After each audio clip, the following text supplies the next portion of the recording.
Well, it seems like the enthusiasm from players for the beautiful character designs and large chest sizes for a lot of these new games that have been coming out and bucking the trend of the Western design style, making characters that are actually aesthetically pleasing to look at. And there's no better example for this than the First Ascendant, Mecca Break, and of course Stellar Blade. And these titles have rocketed themselves to initial success, even becoming titles that were award contenders. That's specifically going for Stellar Blade, which has achieved that mythical place of massive success and popularity in making a game that is genre defining, that is coming out and setting the table for a lot of other developers to follow in their footsteps. And that's what they're doing. A lot of developers are following in their footsteps. But out of many of those, there's going to be failures. And that's what we're seeing right now in the gaming industry. A large crop of failures kind of sprouting out of these initial booms of success, because gamers were drawn to games like Mecca Break.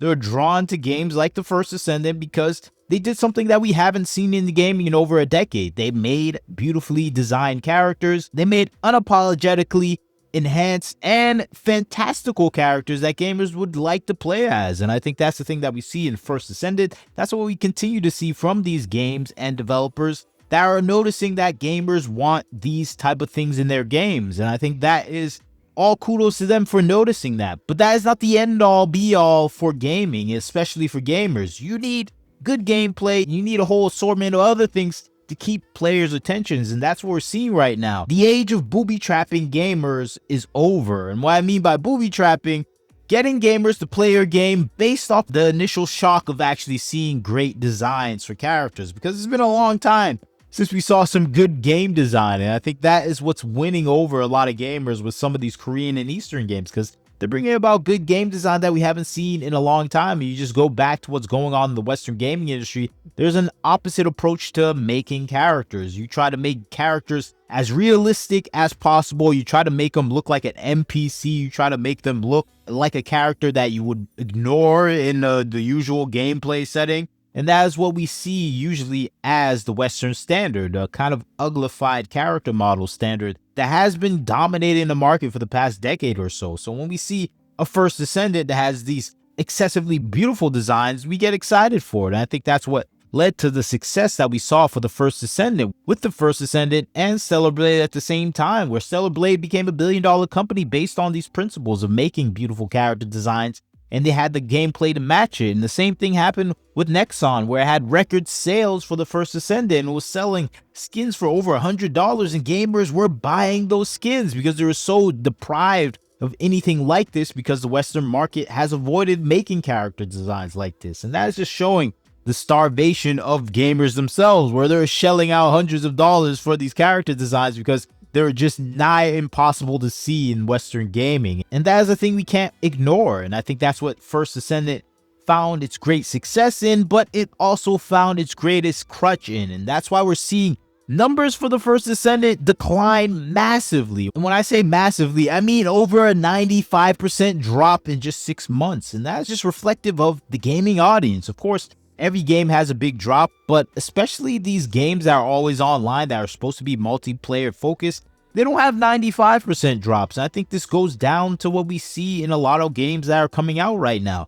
They're using the booby trap method. The booby trap method is just making a great character design and getting the players hooked on the design itself. And I think that's what led to the massive success of the First Ascendant. It got the players there, but it didn't really keep the players, because the players need more than beautiful character designs. We need actual fun gameplay. And I think First Ascendant has okay gameplay. It can keep your attention, but it's not going to hold you there. And you can see this in the First Ascendant numbers right here, where it was peaking out at over 264,000 people playing this game. That's some good numbers, especially when you have the highest microtransaction rate for a game out there right now. You have $100 skins, you have $50 skins, and people are actually paying out. And you have like a grind system that kind of just seeps and takes all your money. I think that is why the First Ascendant is undoubtedly a success, but that is wherein lies its failure as well. And that's why you see this 95% drop. That's why you only have 7,000 players still playing this game. And I think it goes back to what we're seeing, where you can't trap the gamers with the booby trap method, where you just present them some beautiful designed girls and they're going to stay. They might look for a while. You might add the jiggle physics and you might get some players back, but it's only going to be a small dedicated audience. And I think that's maybe all they need to actually be successful, since the microtransaction rates are so high. But I think that is just not the model that you're going to see for a massively successful game. And I think that's what's happening right now in the gaming industry, where the successful titles that had that initial boost are losing it. And the same thing is happening with Mecca Break. Mecca Break came out with a massive audience push. It had gigantic numbers, reached over 100,000 people playing the game, and it still has a competent amount of people playing the game, over 40,000 people. But that is just over the few weeks it came out, and I think it's going to go probably lower because it's suffering from the same thing. It tried the booby trap method. It tried to get you with the overall aesthetic appeal of the characters. And I think that is always a plus, but it can't be the only thing that you base the entirety of your game on. And I think that is what we're seeing right now. I think it has the gameplay for this game where you can enjoy playing it. You can enjoy Mecca Break more than, I think, First Ascendant. But I think it has that high level of microtransaction viability that is just not something a lot of gamers can actually finance. And I think that is the thing that we're seeing with a lot of these Korean and East Asian games. They're trying to price gouge gamers, and I think that's essentially pushing out the audience that they're looking for, where it's just too expensive to play these games. And when you compare it to a game like Stellar Blade, where you only make one purchase and you can do everything else what you want in the game, you earn everything throughout the game, the costuming, that is more of a successful way of actually producing content like this. And you have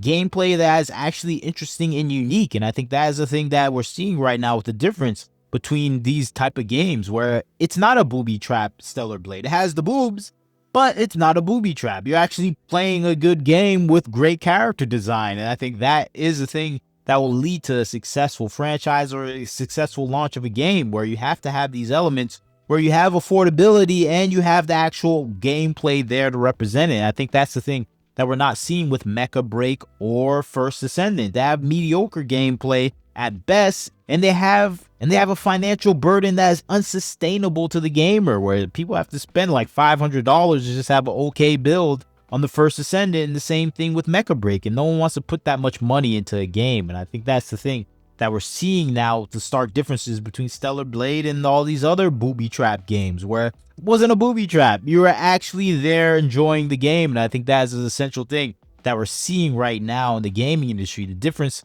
between these successful franchises is just, you have to make a good game still, even if you use the booby trap method. And I think that's what we hope for from a lot of these titles that did come out. We were hoping these titles were more in line with an actual high quality game, and it kind of was a situation in the game industry where you don't really have to do that. And I think that's what the First Ascendant realized, where it's just like, oh, gamers just want something that looks good for once, because everything is ugly in gaming, and we can take advantage of this. And I think that's what we saw with the First Ascendant. They're taking advantage of the gamers, and it's kind of a trick-or-treat situation where we're being tricked into playing some of these games because of their designs. And I think it's a useful trick. I don't actually disparage them or hate them for it, because they know the situation in gaming, that this is something that is not seen as much anymore. So they took advantage of it, and they actually delivered what the gamers want in one aspect, and they took what they wanted from the gamers, which is a high cost if you wanted these skins. And I think that is the result that we're seeing right now.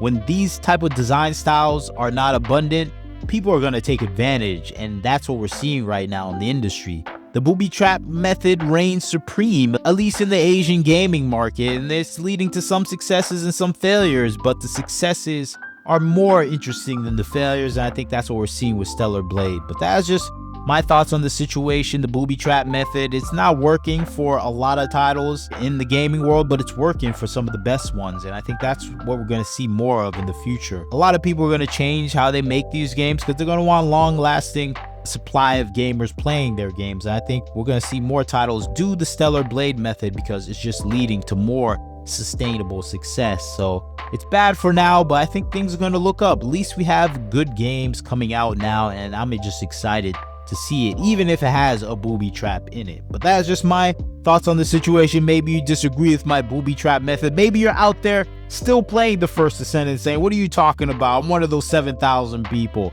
It worked on me. It should work for more people in the future. And that is a possibility. I think these games are still successful no matter what. They garnered a large fan base.